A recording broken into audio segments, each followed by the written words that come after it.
But ನೀವು ಯಾಕೆ ಇವಾಗ ಬಂಡಿ ಮಹಾಕಾಳಿ ಅಮ್ಮನ ನಾಪಿಸ್ಕೊಂಡಿದ್ದು? ನಾನು ಫಸ್ಟ್ ಟೈಮ್ ಆ ದೇವಸ್ಥಾನಕ್ಕೆ ಹೋಗಿದ್ದು. ಅದೇ ನಾನು ನಿಮಗೆ ಹೇಳ್ತಾ ಇದ್ನಲ್ಲ, ಒಂದು ವಾರದಿಂದ there was like too many negative energies. Glass bottle ಹೊಡೆದು ಹೋಗೋದು, ನನ್ನ ಕಾರ್ 2 ಸಲ ಟಚ್ ಆಯಿತು, ಒಂದು ಮೇಜರ್ ಆಗಿ ಆಗೋಯ್ತು, ಕೈ ಕಟ್ಟಾಗಿ ಬ್ಲಡ್ ಎಲ್ಲ ಬಂದು ಹಬ್ಬದ ಹಿಂದಿನ ದಿನ. ಸೊ ಈ ಥರ ಎಲ್ಲ ಆದಾಗ ನನ್ನ ಲೈಫಲ್ಲಿ ಇಷ್ಟು ವರ್ಷಗಳು 33 ವರ್ಷ ಯಾವತ್ತೂ ಹಿಂಗೆ ಆಗಿಲ್ಲ. Last 1 week was actually mentally ನನಗೆ ಲಾಸ್ಟಿಂಗ್ ಮೊನ್ನೆ 2 ಡೇಸ್ ಬ್ಯಾಕ್ ಕಾರ್ ಟಚ್ ಆದಮೇಲೆ ಅಂತ I'm like okay I'm done.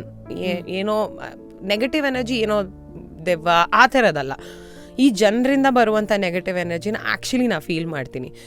Negative energy ಕೊಟ್ಟಾಗ ಇನ್ಸ್ಟೆಂಟಾಗಿ ನನ್ನ ಎನರ್ಜಿ ಯಾವಾಗಲೂ ಲೋನೇ ಇರುತ್ತೆ. I cannot be energetic. So I felt okay the something wrong. ನಾನು ದೇವಸ್ಥಾನಕ್ಕೆ ಹೋಗಬೇಕು. ಅವರು ದೃಷ್ಟಿ ತೆಗೆದ್ಬಿಟ್ಟು ಪಾಪ ಅದನ್ನು ದೇವ್ರ ಹತ್ರ ಕರ್ಕೊಂಡೋಗಿ ನೀರು ಹಾಕಿ ಪ್ರಸಾದ ಎಲ್ಲ ಕೊಟ್ಟು ಮನೆಗೆ ಬಂದಿದ್ದು. Now I feel okay.